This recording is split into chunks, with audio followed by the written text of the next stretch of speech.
मंगलाक्षो मंगलायतनो हरि सर्वमंगलमांगल्ये शिवे सर्वार्थ साधिके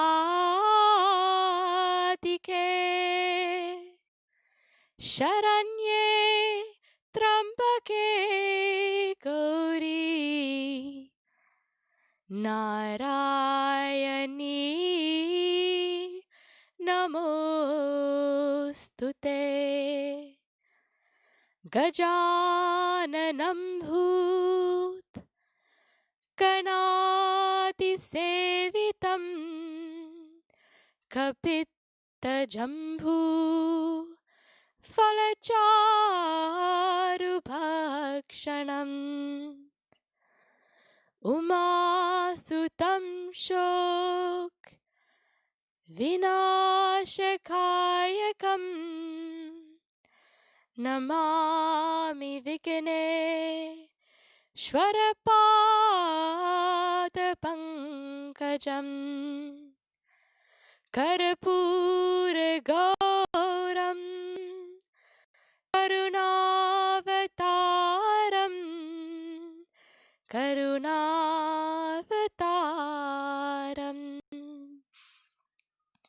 त्वमेव माता च पिता त्वमेव बन्धुश्च सखा त्वमेव विद्यात् द्रविणं त्वमेव सर्वं मम देव त्वमेव सर्वं मम देव त्वमेव सर्वं मम देव ॐ शान्ति शान्ति शान्तिः। इतनी शक्ति हमें देना दाता, मन का विश्वास कमजोर होना। इतनी शक्ति हमें देना दाता, मन का विश्वास कमजोर होना। हम चले नेक रास्ते पे हमसे भूल कर भी कोई भूल होना। हम चले नेक रास्ते पे हमसे भूल कर भी कोई भूल होना। इतनी शक्ति हमें देना दाता, मन का विश्वास कमजोर होना। दूर अज्ञान के हो अंधेरे, तू हमें ज्ञान की रोशनी दे। हर बुराई से बच के रहे हम, जितनी बीते भली जिंदगी दे। बेरा होना किसी का किसी से, भावना मन में बदले ही होना। हम चले नेक रास्ते पे हमसे भूल कर भी कोई भूल होना। इतनी शक्ति हमें देना दाता, मन का विश्वास कमजोर होना। हम चले नेक रास्ते पे हमसे भूल कर भी कोई भूल होना। इतनी शक्ति हमें देना दाता। मन का विश्वास कमजोर होना, हम न सोचे हमें क्या मिला है, हम ये सोचे किया क्या है अर्पण। भूल खुशियों के बाटे सभी को, सबका जीवन ही बन जाए मधुबन। अपनी करुणा का जल तू बहा दे, कर दे पावन हर एक मन का कोना। हम चले नेक रास्ते पे हमसे भूल कर भी कोई भूल हो ना। इतनी शक्ति हमें देना दाता, मन का विश्वास कमजोर होना। इतनी शक्ति हमें देना दाता, मन का विश्वास कमजोर होना। हम चले नेक रास्ते पे हमसे भूल कर भी कोई भूल होना। हम चले नेक रास्ते पे हमसे भूल कर भी कोई भूल होना। इतनी शक्ति हमें देना दाता, मन का विश्वास कमजोर होना। ओम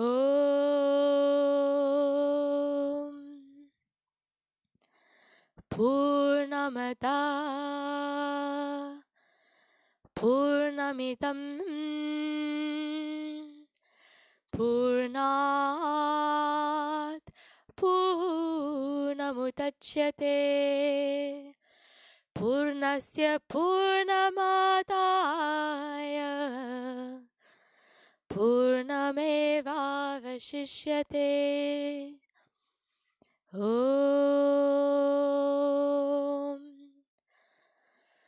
भद्रं कर्णेभिः शृणुयाम देवाः, भद्रं पश्येमाक्षभिर्यजत्राः।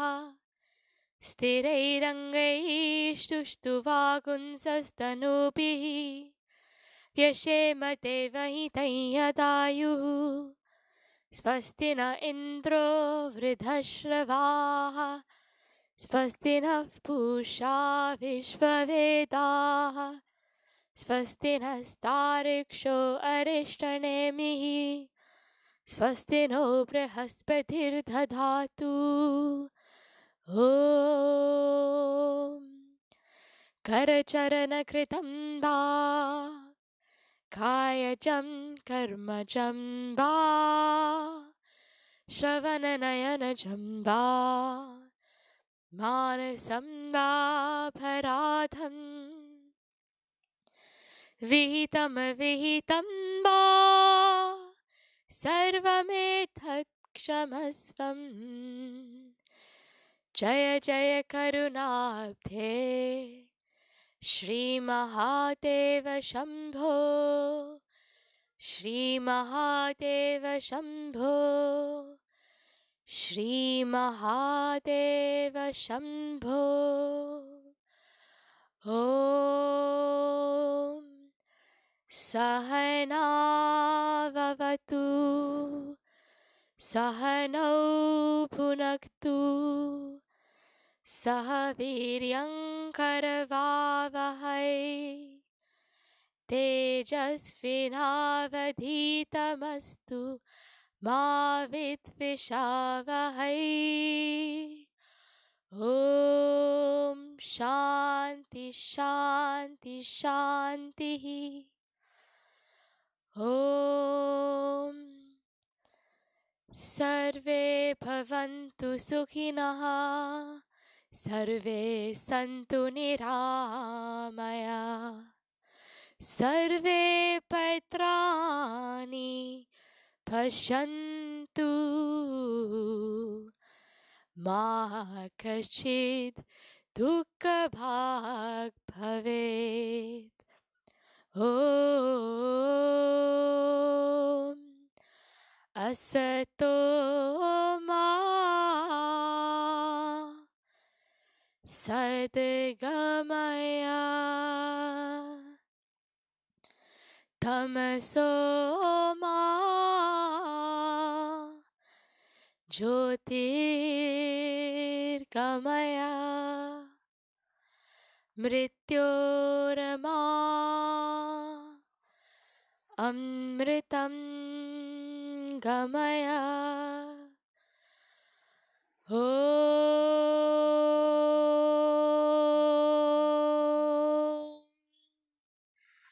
Shanti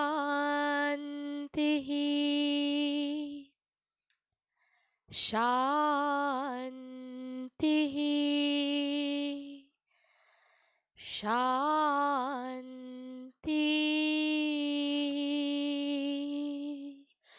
Hari Om. Shri Guru Pyo Namaha. Hari Om.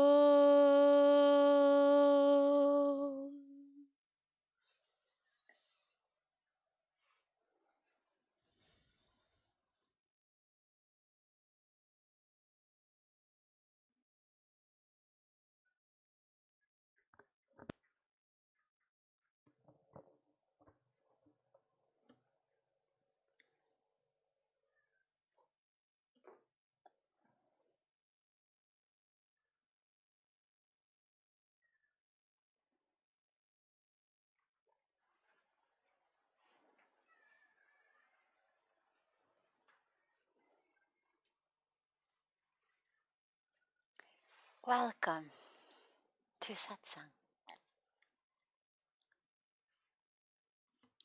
Back in our beautiful Satsang room, we're having such extraordinary weather of Mother Earth and the opportunity to shift around the beautiful location of our evening satsang from the rooftops overlooking the beautiful flowing waters of Mother Ganga into the sacred hut, and sometimes back into our beautiful satsang room.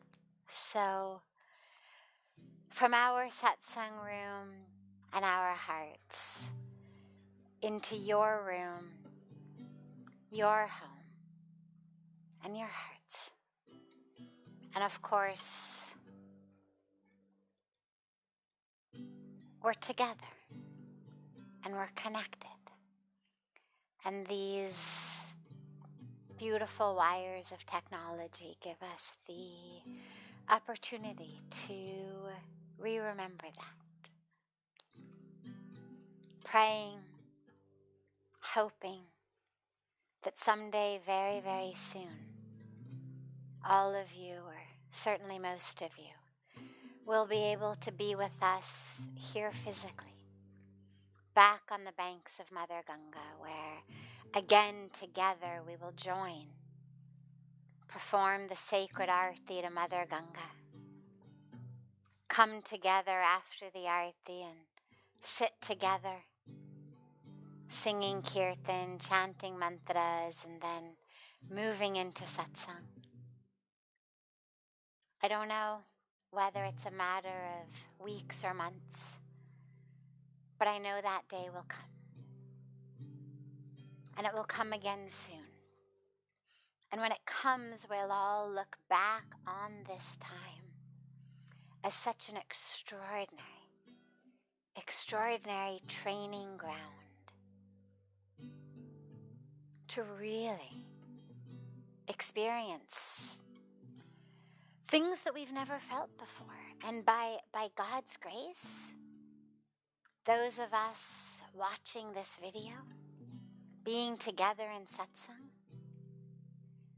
are not the ones who are having to figure out how to find food, are not the ones having to walk hundreds or thousands of kilometers back to their village, are not the ones who have no savings, no roof over their heads, and now no way to find a job.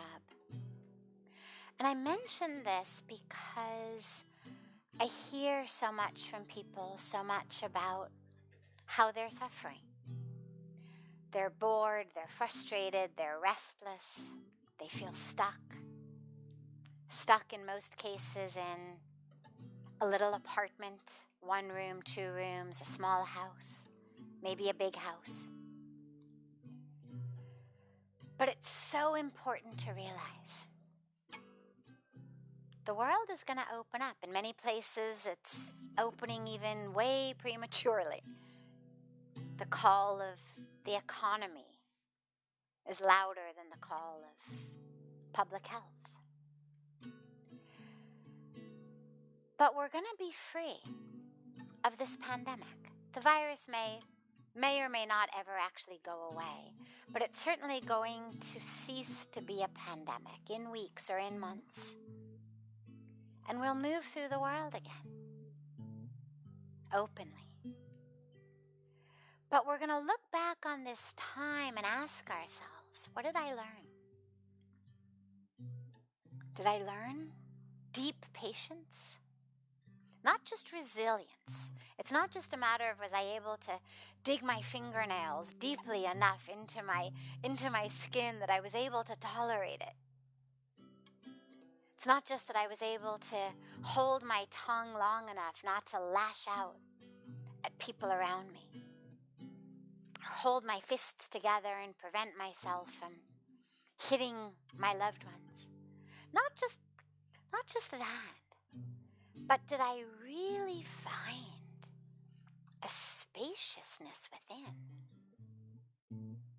Because that's the teaching for those of us for whom it isn't about, oh my God, where's lunch going to come from? Or dinner? Or water?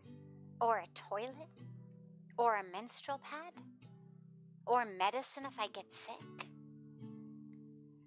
But where it's about my impatience, my frustration, my restlessness. It's been so long since I've been out to dinner or out at the movies or out with friends or whatever it may be. It's been so long since I felt really free. So many rules, so many restrictions, so many things are closed. And it's a very unusual time. None of us obviously could have anticipated this. But in a way, on a spiritual level, if we somehow could magic wand away all of those who are suffering on a physical and logistic level, if we could somehow magic wand away the hunger, the thirst, the displacement, it actually is an extraordinary spiritual sadhana. It's actually an extraordinary spiritual opportunity to actually be locked up inside. So many of us plan to meditate, pledge to meditate, or dedicate that we're going to really embark on a spiritual practice, but the world beckons. So many places to go, so much to explore, so much to do, so many people to be with, that we never really find the time. But it's interesting because there's lots of meditation centers, schools, techniques, traditions that actually are all about being alone, being locked up, being in silence. Here at least we're connecting like this. People are on, email or iMessage or WhatsApp or Facebook or whatever all day. But check yourself into any meditation center. You don't get to sit in the meditation room on your Facebook all day.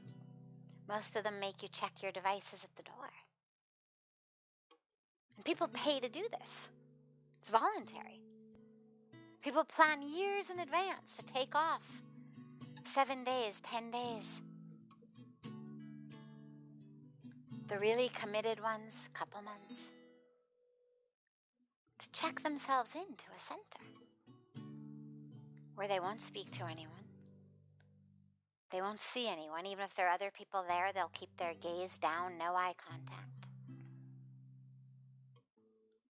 No phone calls, no emails, no books to read, no social media. Just going inward. And now the universe has given that to all of us. I think sometimes the universe got tired of waiting for a larger percentage of the population to seek out ashrams and meditation centers and decided we don't have time. We don't have time to wait for enough percentage of the population to decide to go within. So the universe just kind of threw us all into that. But the question then becomes up to us of how do we use the time? Whether it's a 7-day retreat, a 10-day retreat, a 3-month retreat, however long that is. Ask any owner or director or even teacher or facilitator at any of these centers, and what they'll all tell you is the same thing. There are some people for whom it's transformational, who really throw themselves into it. And then there are others, bang their head against the walls, trying to get out, escaping from a place they've paid to be in, sneaking things in, sabotaging their own possibilities. Now here it's very interesting because we haven't done this on any conscious level of our own accord. So we feel out of control. You check yourself into a center and you know, well, I can leave. They may or may not give me a refund, but I can always leave. You feel in control on some level. But here, when the universe has done it, there's that element of control. And so we feel stuck. But that's the opportunity. Can you really find a freedom, a spaciousness within, such that when the doors are open, when it's safe to be roaming around, when you're again gathering in restaurants and movie theaters and parties and wherever it may be, that you've still got that fragrance of how you were transformed during this time. Because to really surrender to God's will is one of those easier said than done things. A lot of us in our spiritual prayers or our mantras or whatever we do, a lot of us say things like, may thy will be done. As long as thy will is the same as my will, then we're all good. Yes, may thy will be done. But when thy will is not my will, most of us stop praying for thy will to be done. We don't pray for my will to be in alignment with thy will. Instead, what do? Oh God, please change that. Please, just this one time, I'll be so good from now on. I promise. I'll go to temple on time. I'm going to do my mantra. I'll become a vegetarian. I'll do this. I'll do that. Just give me what I want this time. Please, I know I said thy will. I didn't mean it. I promise next time I'll mean it. But for now, please please just give me what I want. And that's how most of us respond to thy will and my will. And this is really an opportunity to see, how do you function? How do you really function on a spiritual level when thy will isn't actually my will? When this was not in my plan for 2020, not on my schedule, not on my calendar, not in what I was planning to manifest in the world, not my intention. And yet, here it is. Not my will, but thy will. And instead of figuring out ways to cut corners, figuring out ways to kind of just dig our fingernails in and find some level of resilience to make it through, can we actually use it as an opportunity to really surrender to God's will? Because the blessing for those of us who at this time are healthy, are safe, have a place to be, have food to eat, have water to drink, have, oh my God, water actually coming out of a tap, have access to medicine should we get sick. Consider yourself beyond blessed. And beyond blessed also with the opportunity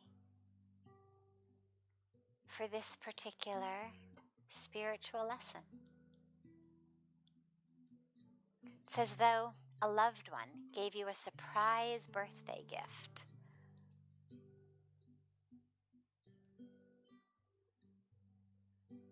Of a few-month meditation retreat and kind of put you in the car and blindfolded you and said, it's a surprise, your birthday present's a surprise.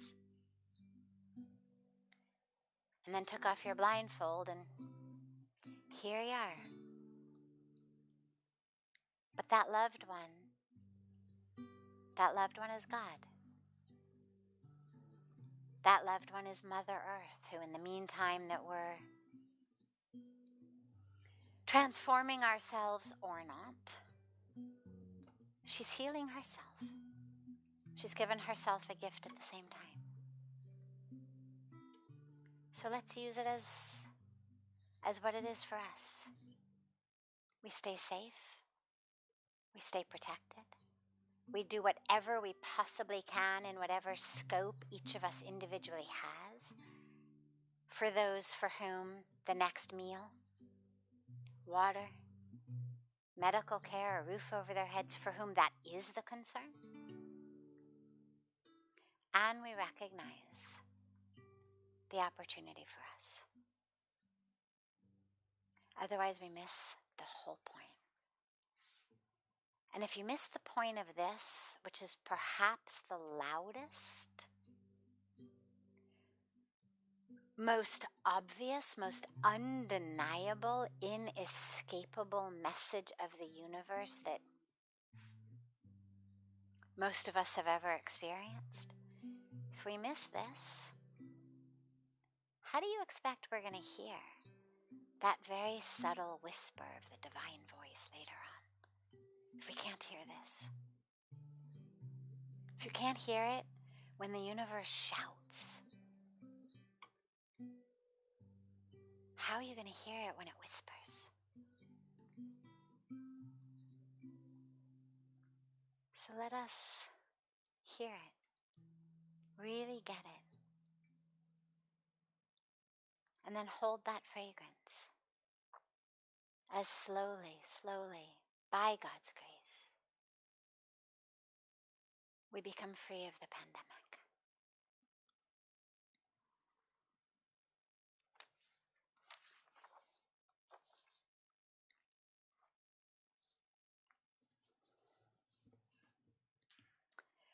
Please tell some great hidden secrets of our subconscious mind to people. It's the need of the hour. The hidden secrets of the subconscious mind.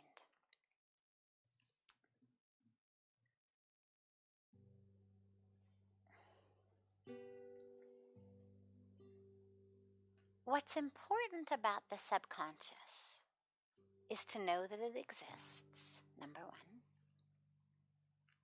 So to know, for example, that there may be things motivating me, driving me, other than what I'm consciously aware of. Most of us move through the world feeling like we are really great people, really honest, really kind, really nice. This is what happens in families, in workplaces, in relationships, as you hear everybody on every side of something say, I am just, trying to be so nice and so helpful, and this one is always so negative and yelling at me all the time. And then you talk to the other one and they say, I am just trying to help him or her. I'm just trying to be really nice and really caring. And this one, everything I say reacts. Now, if we were just looking at the superficial level, we'd be really confused. Who's right? How can they both possibly be talking about the same interaction? In very few cases, in the last almost 30 years of my life, not quite, but between studying psychology and working in clinic and, doing that as part of a PhD program, into moving into India in the almost 25 years I've been here. In all of those years, I could probably count on one hand the number of times someone said, I am really the problem. Everybody around me is so nice and so kind and so loving, and I am just so wrapped up in my own ego, and I am so stuck in my own patterns that I just cannot respond with love to other people's kindness. Pretty easily, on one hand, I could count the number of people who have said that. It's always the other person is the problem. The situation is the problem.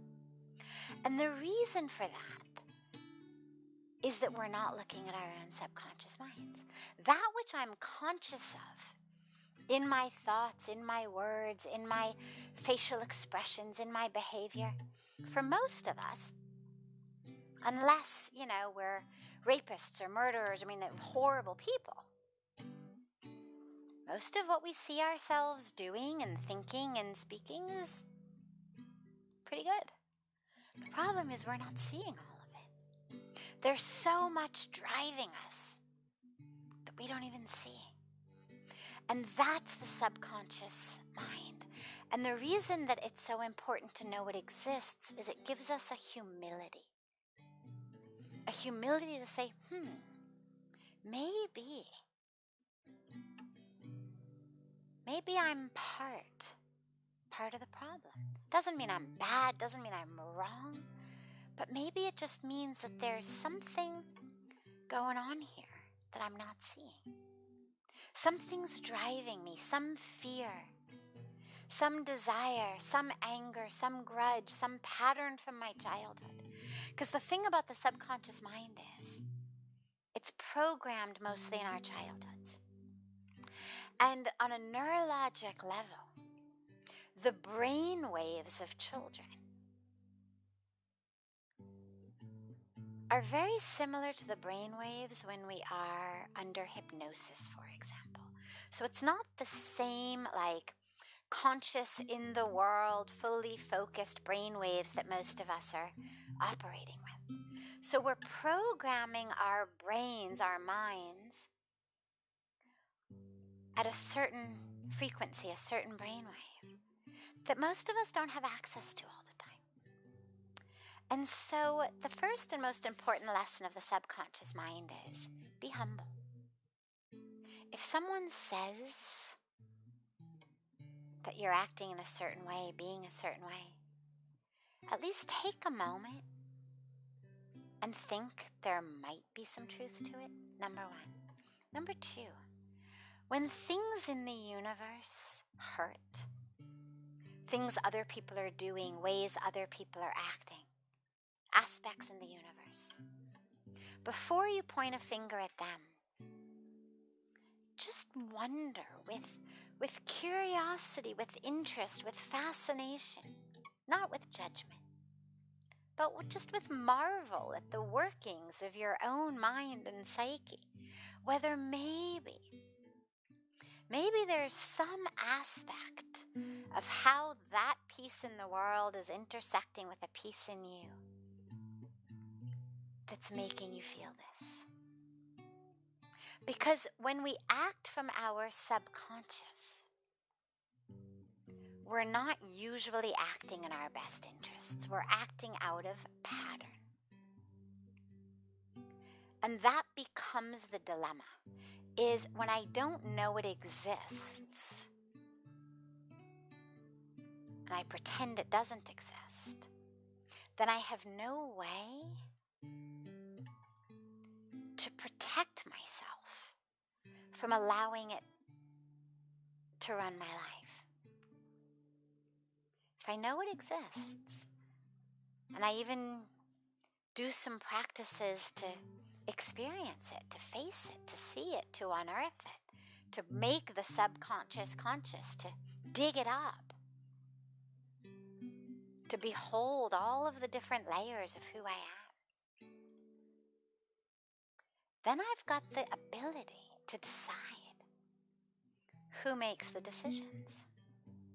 Is it the me who was programmed at 7? By an alcoholic parent, let's say? Or an abusive sibling, or a jealous cousin? Or a world situation that filled me with fear or anger or a warped view of myself? Do I really want to move through the world with that driving my life? So that's the main hidden secret of the subconscious, is that it exists and that it's driving us until we are conscious. And this is why all of the practices of mindfulness, awareness, are so important, because if I'm really being aware, then the subconscious mind isn't running my show. And that's what's most important. And it's a fascinating cave to explore, the workings of one's own mind. I wouldn't get lost down there. Wouldn't spend a huge amount of time. Because that, of course, is the other extreme, is we then end up spending all of our day into kind of the processes of our own minds and then you lose the present as well. Then under the guise and through the excuse of exploring the subconscious, you lose the present moment. Then you're only in the first 7 years of your life, or the first 12 years of your life. And so what's most important is to find this balance between an awareness that it exists, an openness, a willingness to see it, but not a drive to give up the present in favor of the past, to give up the conscious in favor of the subconscious. And that balance brings us spiritual health and psychological health.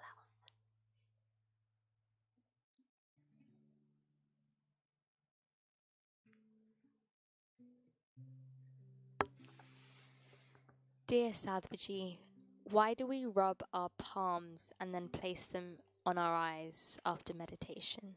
Oh, okay. So there's an energy in the body. And that energy, some of it is generated within ourselves.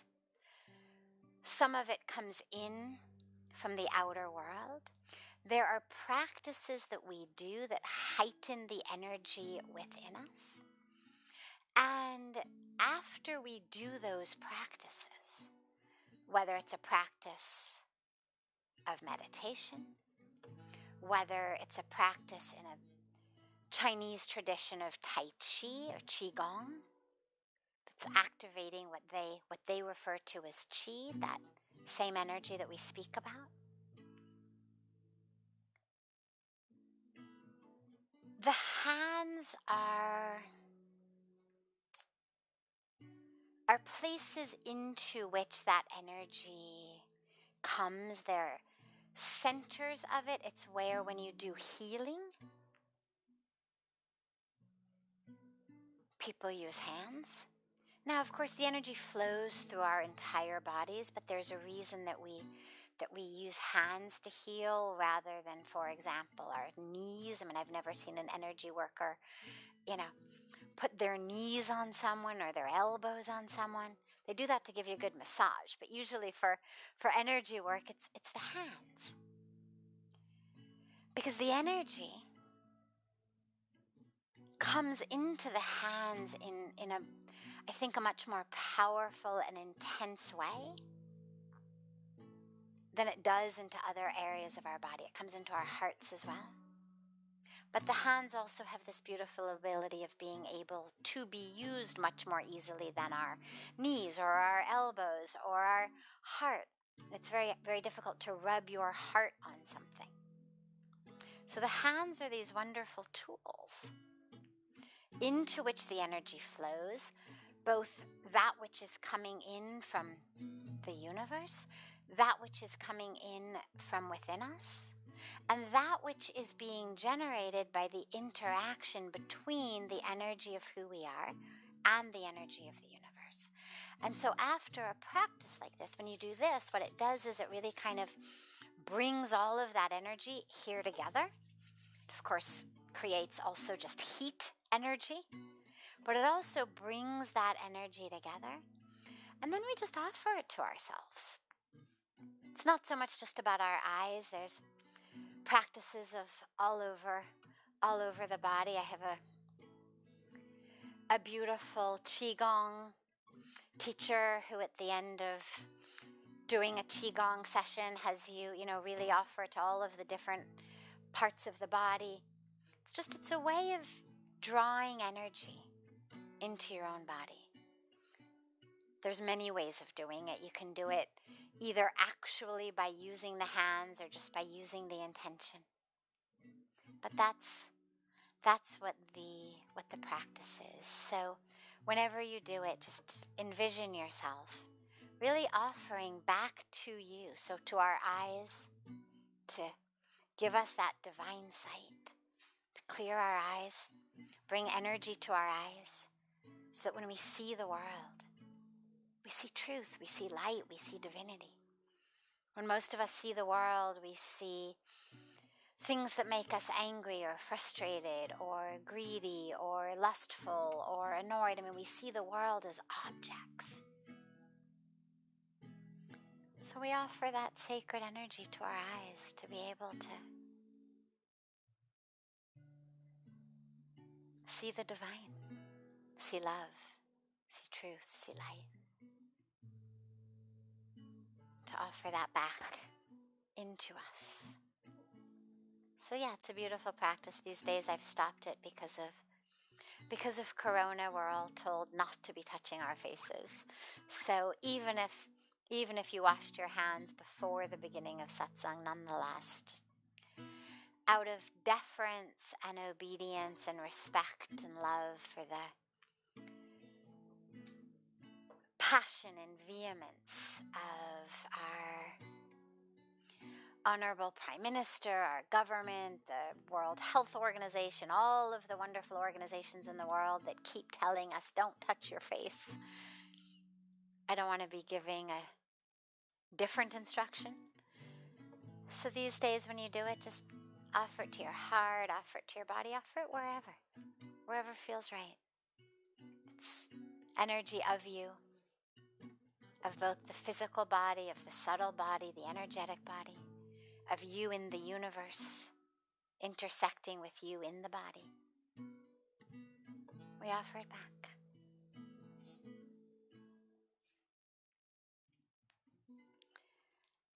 Have a beautiful evening. If you're in India or Australia, New Zealand, have a beautiful morning and day if you're in the Americas or Europe. And we'll see you all. Today is Saturday. We'll see you all on Tuesday. But have a beautiful few days, and Monday is Ganga Dashera, which is Ganga's birthday. So whether you are on the banks of Ganga or not, on Monday, invoke the power of the Mother Goddess. We'll come to you live with something. We'll be sharing things. I don't know yet what we'll be doing since it's lockdown now that ends on the 31st. We'll see what the new rules are. But nonetheless, we'll be coming to you with something, for sure.